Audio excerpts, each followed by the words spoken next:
Thank you. Thank you very much. Then I still, honorable speakers, African Union Commission commissioners, former African heads of state and government, families of late leaders, African prospect leaders, distinguished participants, ladies and gentlemen. It brings me joy to address you this afternoon because meeting young African leaders gives me big hope for this continent and for upcoming generation.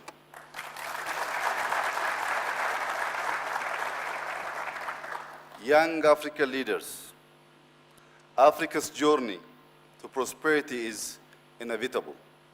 Many things are working in Africa's favor. By 2030, 40% of global youth will be African. The next generation of African and global leaders is sitting among us, you and you. Africa's economic growth rate has ticked upward since the dawn of the new millennium. We are leapfrogging into the future at an accelerating rate. Startups, creative individuals, and innovations are flourishing in Africa. Technologies from Africa are spreading across the continent and beyond, tackling some of the continent's biggest challenges with homegrown technologies. Africa is embracing the fourth industrial revolution. We recently held the Pan-African Artificial Intelligence Conference and developed strategies for achieving sustainable development through harnessing the power of emerging technologies. Continuing the favorable economic trajectory requires structural transformation of our economies. Diversifying production, increasing trade and competitiveness, and shifting from our role as producer of raw materials to higher value-added production by accelerating industrialization will create prosperous nations. African resources are abundant. We hold a considerable proportion of the world's natural resources, both renewable and non-renewable. Our assets are more than our liabilities. However, our economic sovereignty has been caught in a vicious cycle of lack, and our state autonomy has been vulnerable to interference. Lack of care, malnutrition, and unemployment have been challenging for years. We need to be innovative and skilled in meeting globalization challenges.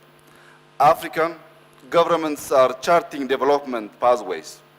For instance, Ethiopia reduced poverty, increased literacy, and now has started paving the way to ensure food sovereignty. Through Green Legacy, Ethiopia is pursuing self-reliance and green diplomacy. Green Legacy focuses on boosting afforestation, sequestering carbon from the atmosphere, improving the livelihoods of citizens, and promoting green behavior. I invite you all to work together to forge a new system of green development and green behavior. Green is not only beautiful, but also grounded and stable. We need grounded leaders and a stable system in our continent, Africa. Another self-reliance initiative we are pursuing is our wheat production program. As a result, the country is on track to begin exporting wheat to our neighbors.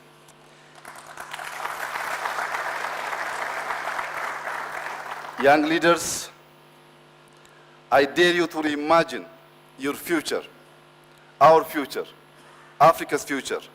Reimagine our future by shaping how the world perceives Africa. World views are a driver for transformation and prosperity.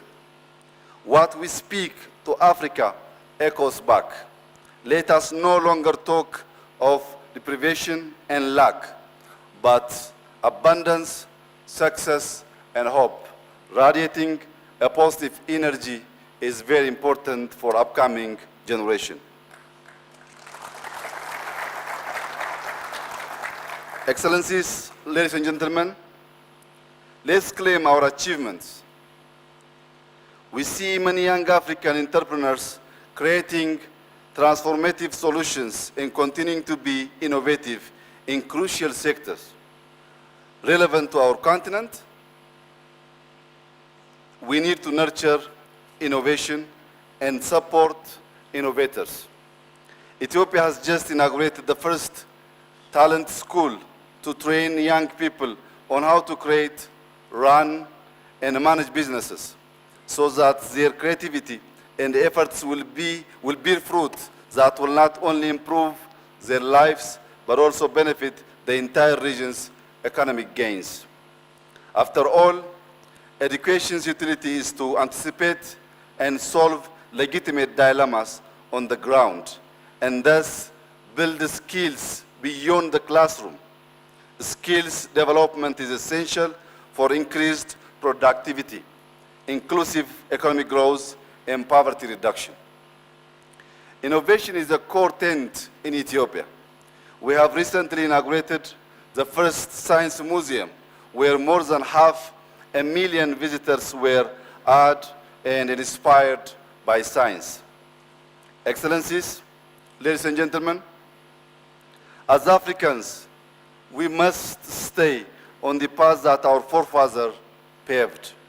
Remarkable Pan-Africanists founded the OAU in 1963 to promote unity and solidarity among West African states, enable development and safeguard our continent's sovereignty and territorial integrity.